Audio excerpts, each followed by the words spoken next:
उपकरण फिजियोथेरेपी वगैरह के लिए डीसी का क्या महसूस हुआ था? ठीक हो?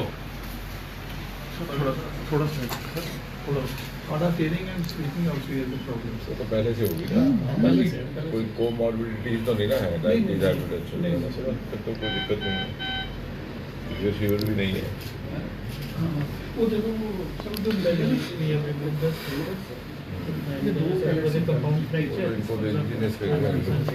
और भी कोई इंजरी है कि सिर्फ यही है? बाकी सारी ठीक नहीं,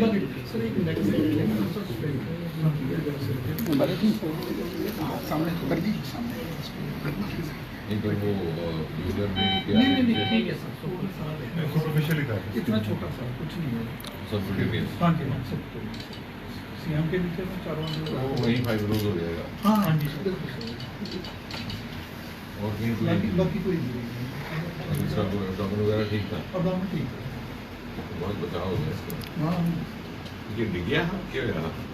सर ये था इसका एग्जिट सर अभी वो ये था इसका ये वो था ये नहीं छोटा था जो मैं करते नहीं तो एक इसको यहाँ ये पे एग्जैक्टली लिटरली हम यहाँ आए थे, ये आपका हमारा व्यक्ति था लगभग 48 वर्ष आयु, अभी बढ़ा उसमें गोली लगने से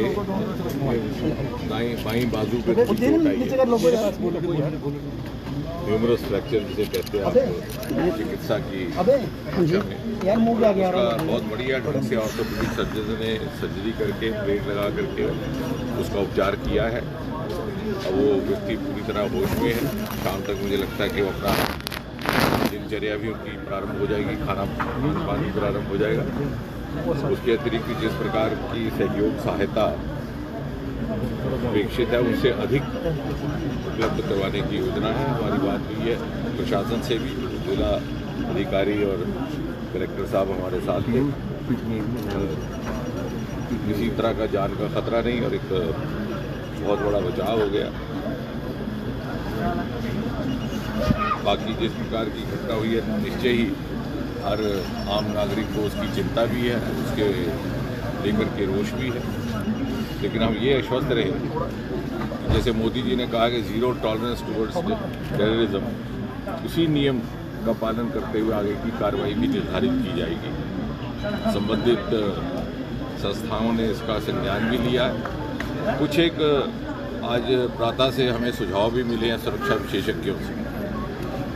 उनका कहना है कि उनका पालन करने से शायद ये संभवतः सुनिश्चित किया जा सके कि दोबारा इस प्रकार की घटनाएं ना हो।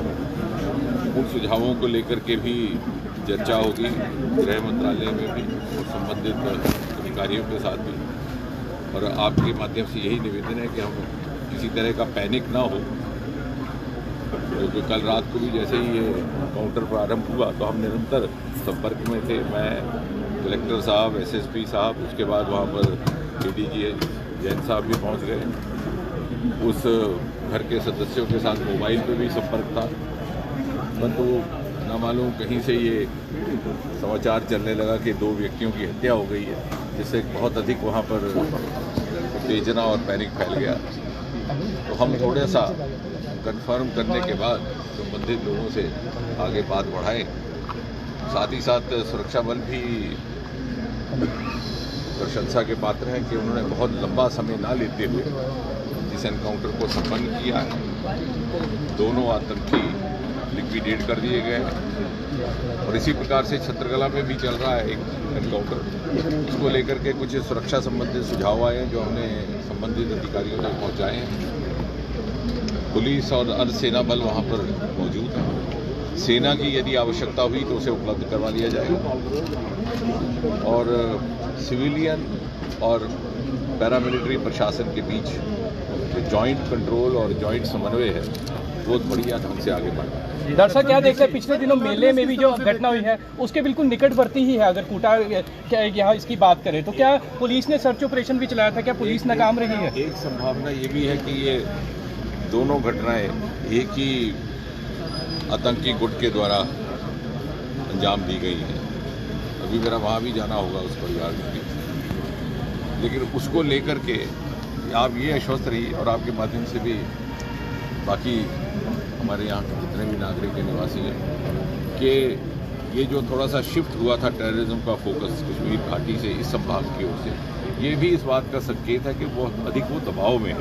सर जिस प्रकार से उनको घाटी पर दबाव पड़ा और उन्हें मजबूर होकर के अपना फोकस शिफ्ट करना पड़ा, लेकिन वो यहाँ सफल नहीं हो पाएंगे। उसका एक बहुत बड़ा कारण ये भी है कि ये सारे का सारा खित्ता, ये हीरानगर का इलाका और ये दूसरा इलाका, ये रिवायती तौर से राष्ट्रवाद और देशभक्ति से ओत-प्रोत लोगों से भरा पड़ा है और इससे हमें आम जनता का सहयोग भी पूरी तरह से उपलब्ध है।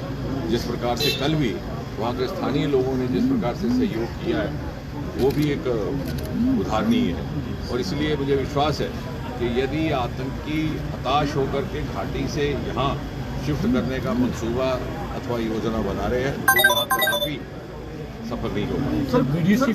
अमरनाथ यात्रा बुखलाहट में अब निर्मम हत्याएं की जा रही है। लोग जहाँ पर शांति वाले अमरनाथ यात्रा से शुरू होने वाली